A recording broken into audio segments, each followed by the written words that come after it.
Audio Jungle.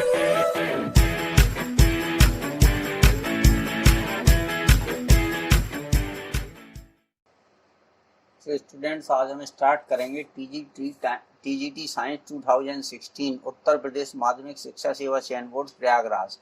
अब ये students science का जो है आपका 2016 का पेपर है और ये इसका जो है लेक्चर 3 है आपका, ठीक है, ये इसका लेक्चर 3 है और ये क्वेश्चन नंबर 60 से हम इसमें यहाँ पर 61 से स्टार्ट करेंगे स्टूडेंट, क्वेश्चन नंबर 61 से स्टार्ट करेंगे। अब देखिए 61 क्वेश्चन क्या है, निम्न में से कौन से ज्यामितीय समावयवता दर्शाते हैं, यानी ज्योमेट्रिकल आइसोमेरिज्म में जो है इनमें से कौन सा, styrene, cinnamic acid, lactic acid या उपरोक्त सभी। तो अब यहाँ पर स्टूडेंट्स इसमें क्या होता है कि जो लैक्टिक एसिड होता है, स्टाइरीन रिप्रेजेंट नहीं करता है इसमें जो है, ठीक है, सिनेमिक एसिड जो है वो ये ज्यामिति यानी ज्योमेट्रिकल आइसोमेरिज्म जो है वो आपका सिनेमिक एसिड देता है। ये सिनेमिक एसिड का फॉर्मूला लिखा C6H5CH डबल बॉन्ड CHCOOH, ठीक है। अब इसके बाद क्वेश्चन नंबर जो है वो आपका 62 है स्टूडेंट। देखिए 62 क्वेश्चन नंबर को हम किस तरीके से करेंगे। 62 क्वेश्चन नंबर में ये है स्टूडेंट्स कि W मापक वाले नए तापमान मापक में पानी का हिमांक, यानी जो W मेजरमेंट वाला नया टेम्परेचर जो मेजर करता है पानी का हिमांक और क्वथनांक 39 डिग्री W और 239 डिग्री W है। 39 डिग्री सेल्सियस तापमान पर नए मापक में अनुरूप तापमान क्या होगा। तो स्टूडेंट्स जो नया मापक है उसमें हम मान लेंगे कि उसका तापमान जो है वो T होगा, ठीक है। तो अब देखिए क्या है कि W स्केल और 0 स्केल, दो स्केल दिए गए, यानी W स्केल दिया गया और 0 डिग्री सेल्सियस स्केल दिया गया है, ठीक है। तो W स्केल में क्या है कि उसका टेम्परेचर 239 से 39 हो जाता है। तो जो वाटर का क्वथनांक डिग्री सेल्सियस में होता है, बॉइलिंग पॉइंट होता है, वो 100 होता है। तो ये 100 से 0 हो जाएगा क्योंकि पानी 0 डिग्री सेल्सियस पर जमता है। तो जब हमने T माना है तो T से कम होकर के 39 हो जाएगा W स्केल पर, ठीक है। तो यहाँ पर कितना होगा 39 से, क्योंकि 39 जो है उसका फ्रीजिंग पॉइंट है तो वो 39 से 0 हो जाएगा। बस इसी को क्रॉस मल्टीप्लिकेशन करके अगर हम सॉल्व कर देंगे तो 170 डिग्री W आ जाएगा। यही इसका स्टूडेंट आंसर होगा, यानी ऑप्शन जो है वो डी करेक्ट हो जाएगा। ऑप्शन कौन सा, डी करेक्ट होगा, ठीक है। इसका ऑप्शन जो है वो डी करेक्ट हो जाएगा किसका, 62 का। तो इसमें स्टूडेंट्स ऐसे ही क्वेश्चन आते हैं, अगर कॉन्सेप्चुअल आते हैं जो एक क्वेश्चन मोस्टली 1 मिनट में सॉल्व हो जाना चाहिए, या कुछ क्वेश्चन ऐसे होते हैं 4-5 जिनमें 2-3 मिनट लग सकते हैं। अगर कॉन्सेप्ट क्लियर नहीं है और जो क्वेश्चन हमें नहीं बनना है स्टूडेंट नहीं बनेगा, ठीक है। तो इसलिए उन क्वेश्चन को पहले अटेम्प्ट करिए जो हमें बनते जा रहे हैं, या उसमें एक टेक्निक अपनाइए, क्वेश्चन पढ़ते जाइए। मान लीजिए हमें आपको जो क्वेश्चन आते जा रहे हैं, ठीक है, उनमें कुछ मत करिए। अगर हमें लग रहा है कि ये क्वेश्चन हमारा सॉल्व हो जाएगा तो उसमें एक सर्किल बना दीजिए, और कुछ क्वेश्चन ऐसे होते पढ़ा हमें लगा कि हमें कुछ समझ में नहीं आ रहा तो उसमें कट लगा दीजिए। तो इसका मतलब है कि जब हम दोबारा रिवाइज करेंगे तो इनको फिर से देख लेंगे, और जिनमें कट्टा हमने लगाया उनको बिल्कुल हम छोड़ देंगे। फिर अगला क्या है, रासायनिक अभिक्रिया के अंत में उत्प्रेरक। तो उत्प्रेरक हमेशा मात्रा और संरचना में अपरिवर्तित रहता है, यानी unchange in quantity and composition, ठीक है, इसमें कोई परिवर्तन नहीं होता। तो इसका ऑप्शन बी करेक्ट है 63 का। 64 में क्या है, न्यूक्लियोफिलिक अटैक के द्वारा हाइड्रोक्सिल आयनों के साथ अभिक्रिया नहीं करेगा, ठीक है। तो कौन ऐसा है जो अभिक्रिया नहीं करेगा। तो देखिए इसका रीजन क्या होता है कि यहाँ ऊपर भी जो है लोन पेयर होते हैं, ऑक्सीजन में भी लोन पेयर होते हैं, ठीक है, और यहाँ पर भी ऑक्सीजन में लोन पेयर है। तो यहाँ पे जो इलेक्ट्रॉन डेंसिटी है वो ज्यादा है, ठीक है, क्योंकि अटैक कब होता है, कम, ज्यादा से कम की ओर होता है। तो ये जो इलेक्ट्रॉन है वो इधर नहीं जा पाएंगे, इसलिए इस केस में जो है डाई एथिल ईथर के केस में कोई रिएक्शन नहीं होगा स्टूडेंट। डाई एथिल ईथर वाले केस में कोई रिएक्शन नहीं होगा, ठीक है। बाकी सब केस में आपका रिएक्शन हो जाएगा, लेकिन इस केस में रिएक्शन नहीं होगी। 65 में क्या है कि एक पॉलिश की हुई धातु की प्लेट पर खुरदरा और काला धब्बा पड़ा है, उसे 1400 केल्विन ताप पर तप्त कर तुरंत डार्क रूम में लाया जाता है, ठीक है। अब ये थ्योरी वाला क्वेश्चन है कि इसको डार्क रूम में लाया जाता है, तो चूंकि इसको कितने 1400 केल्विन टेम्परेचर पर गर्म किया है, जब डार्क रूम में लाया गया है तो ये धब्बा प्लेट से चमकीला दिखाई देगा। तो प्लेट से चमकीला होगा तभी तो हमें दिखाई देगा, क्योंकि जितनी ज्यादा जो है कोई भी चीज हीट को एब्जॉर्ब करती है यानी अवशोषित करती है, उतना ही अधिक बोस को उत्पन्न भी करती है। तो इसलिए इसका डी जो है वो करेक्ट हो जाएगा। 66 में क्या, कौन सी बेंजीन की अभिलाक्षणिक अभिक्रिया नहीं है? ठीक है, तो कौन सी योगात्मक अभिक्रिया जो है इसकी अभिलाक्षणिक नहीं है। बेंजीन में क्या होता है, देखिए, breaking the delocalization and losing their stability. इसमें क्या होता है कि एडिशन रिएक्शन जो है वो अभिलाक्षणिक अभिक्रिया क्यों नहीं है? It would involve breaking the delocalization का मतलब होता है इलेक्ट्रॉन चारों ओर घूमते हैं या एक स्थान से दूसरे स्थान पर विस्थानित होते हैं, इसलिए ये अपने स्थायित्व को खो देता है। लॉसिंग दैट स्टेबिलिटी यानी जो इसका स्थायित्व है वो उसको खो देता है, तो इसलिए एडिशन रिएक्शन इसकी, ठीक है, कैरेक्टरिस्टिक रिएक्शन नहीं है बेंजीन की।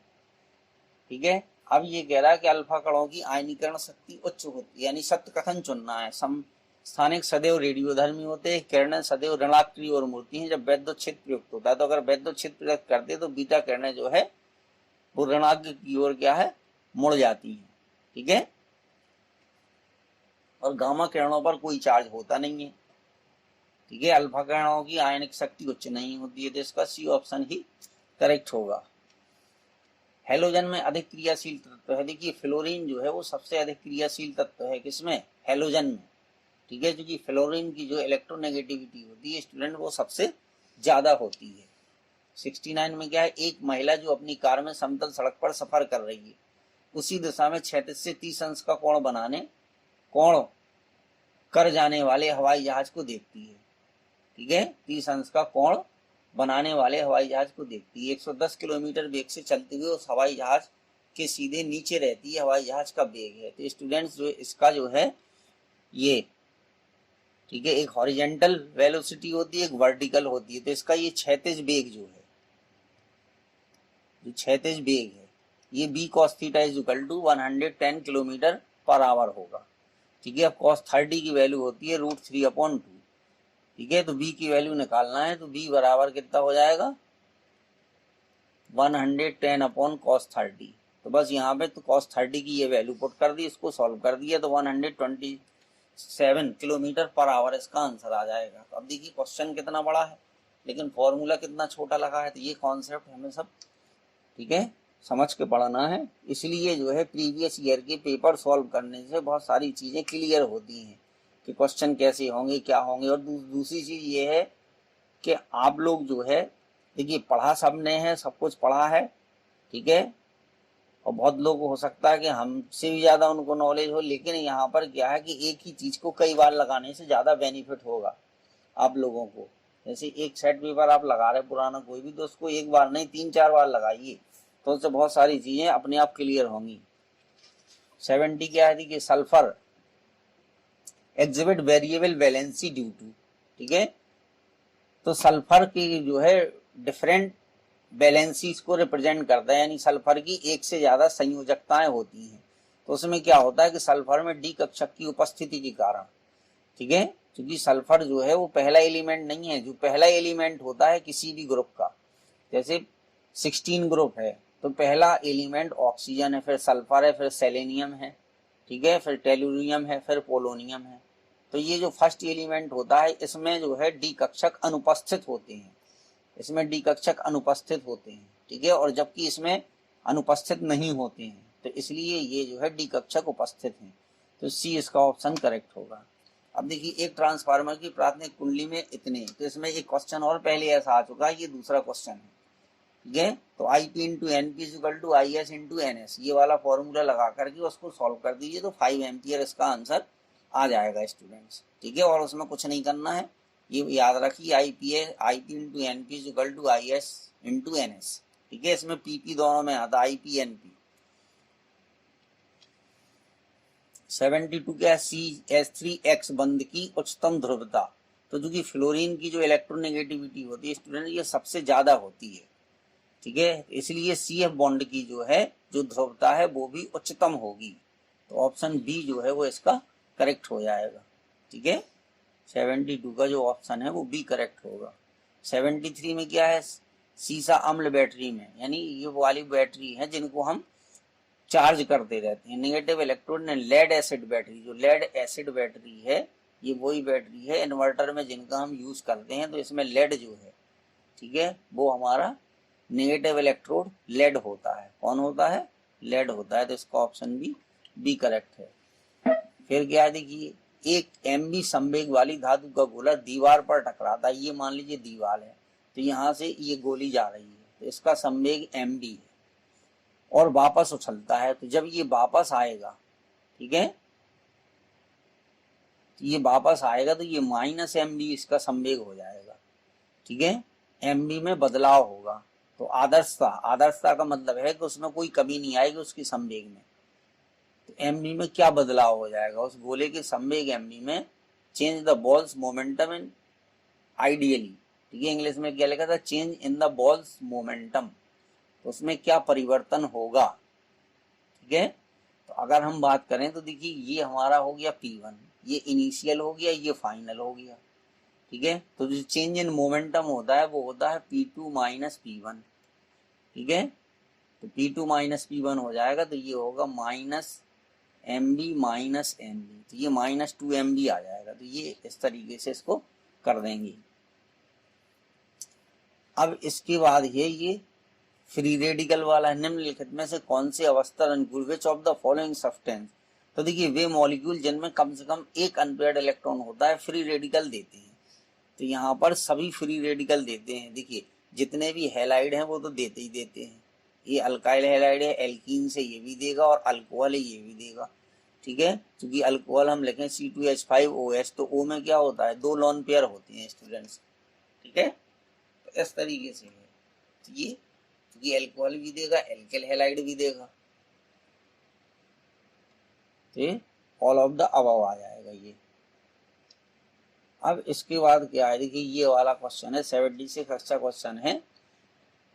8 किलोग्राम द्रव्यमान वाले एक एल्युमिनियम ब्लॉक में 10 किलोवाट वाली ड्रिलिंग मशीन से छेद करना है, यह सोचकर कि 50% बिजली का उपयोग मशीन को गर्म करने के लिए या परिवेश में खर्च हो गया, तो 2.5 मिनट में उस ब्लॉक में होने वाले तापमान की वृद्धि का पता लगाइए। ठीक है, तो देखिए यहाँ पावर की बात की थी, तो P बराबर होता है W/T या Q/T। तो W बराबर क्या हो जाएगा, P इंटू T आ जाएगा, क्योंकि Q बराबर MS डेल्टा T होता है। Q और W एक ही चीज है। ठीक है, ये भी एनर्जी है, W ये भी एनर्जी है, तो P into T is equal to MS delta T हो गया। ठीक है, तो डेल्टा T यहाँ पर हमें फाइंड करना है। अब यहाँ पे प्रॉब्लम क्या है स्टूडेंट, कि ये जो है 0.91 ये जूल ग्राम इनवर्स में दिया है, जबकि मास जो है वो केजी में दिया गया है। ठीक है, तो 0.91 जूल ग्राम इनवर्स, इसको हमें जूल केजी इनवर्स में बदलना होगा। तो ये हमने यहाँ पर कन्वर्ट कर दिया है इसको। ठीक है, 0.91 है, तो ये हमने यहाँ पर m की वैल्यू देखी 8 kg रख दी, s की वैल्यू ये हो गई। ठीक है, 0.91, और जब इसको इसमें बदला तो 1000 से मल्टीप्लाई हो गया, और 2.5 हमारा मिनट में था तो उसको हमने सेकंड में कन्वर्ट कर दिया। P कितनी थी हमारी, देखिए। ठीक है, तो ये है 10 किलोवाट, तो किलोवाट को वाट में बदल दिया, तो इसमें 1000 से मल्टीप्लाई, और इसके 50% का ही यूज होता है। 50% मतलब 50/100। सॉल्व कर दिया तो 103 डिग्री सेल्सियस इसका आंसर आ गया स्टूडेंट्स। अब देखिए 77 में क्या करें, एक वस्तु का तापमान 150 डिग्री सेल्सियस बढ़ाया जाता है, इसके निरपेक्ष ताप में परिणाम स्वरूप वृद्धि कितनी होगी। तो देखिए जितनी वृद्धि 1 डिग्री सेल्सियस के लिए होती है उतनी ही वृद्धि 1 डिग्री केल्विन के लिए ही होती है। ठीक है, डिग्री सेल्सियस और केल्विन में वृद्धि जो होती है वो सेम होती है। तो क्योंकि यहाँ डिग्री सेल्सियस दिया, वो आंसर में सब में केल्विन दिया है, तो जितनी डिग्री सेल्सियस में होनी उतनी केल्विन में होनी, इसलिए इसका आंसर भी 150 की आएगा। और जल गैस से मिथाइल अल्कोहल बनाने में प्रयुक्त उत्प्रेरक क्या है, ZNO + Cr2O3। ये सी ऑप्शन जो है इसका स्टूडेंट्स करेक्ट है, 78 का C। 79 और 80, देखिए 79 में क्या है, आयनिक यौगिक। तो इसमें ये होता है कि पोलर, ठीक है, पोलर में डिजोल्व होते हैं, यानी ध्रुवीय विलायक जो होते हैं वो आयनिक यौगिकों में ध्रुवीय घुले होते हैं। पोलर पोलर में होता है, नॉन पोलर में अनायनिक होते हैं। ठीक है, तो ये पोलर सॉल्वेंट में आयनिक यौगिक जैसे वाटर वगैरह है, ये पोलर सॉल्वेंट हमारे आते हैं, तो आयनिक यौगिक इसमें क्या होते हैं, डिसॉल्व हो जाते हैं। तो इसका ऑप्शन ए करेक्ट होगा। अब देखिए ये वाला क्वेश्चन है कि h मीटर ऊंचाई के टावर के शीर्ष से एक पिंड को छोड़ा जाता है, उसे जमीन पर पहुंचने के लिए t सेकंड का समय लगता है, तो t/2 सेकंड समय पर वह पिंड कहाँ था। ठीक है, तो सबसे पहले हम यहाँ से अगर कोई पिंड मान लीजिए हमारा यहाँ से गिरा है, तो जब उसने x डिस्टेंस को यानी इतनी डिस्टेंस x डिस्टेंस ट्रेवल करने में उसको कितना टाइम लगा, ये हम पहले फाइंड करेंगे। ठीक है, तो x डिस्टेंस उसने t/2 सेकंड, हाँ हमने ये माना कि t/2 सेकंड पर उसने x डिस्टेंस ट्रेवल की, ये हमने स्टूडेंट मान के चल रहे हैं। ठीक है, कि t/2 समय पर, ठीक है, यहां से टावर से उसने कितनी x डिस्टेंस जो है वो ट्रेवल की, ये हमने मान लिया कि उसने x डिस्टेंस ट्रेवल की, तो x is equal to 1/2 g/2 का स्क्वायर, तो x बराबर ये आ गया gt²/4।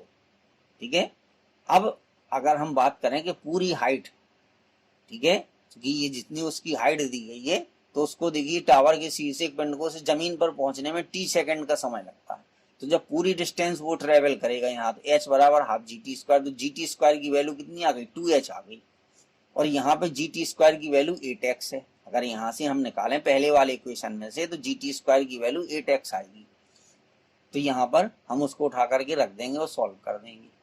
ठीक है, तो gt² इज इक्वल टू कितना आ गया, 8x आ गया, तो h की वैल्यू जो है, तो ये अब चूंकि जमीन से पूछ रहा है कि वो जमीन से कितने की ऊंचाई पर था, तो जमीन से जो है ये यहाँ पर इसकी ऊंचाई h-x होगी, तो h की वैल्यू जो है, x की वैल्यू h/4 आ गई, तो जमीन से उसकी डिस्टेंस है h-x, तो 3h/4, तो सी ऑप्शन इसका करेक्ट हो गया। तो ये स्टूडेंट्स आपके 60 से लेकर के 80 तक के क्वेश्चन थे जो हमने आपको बताए। Thank you students.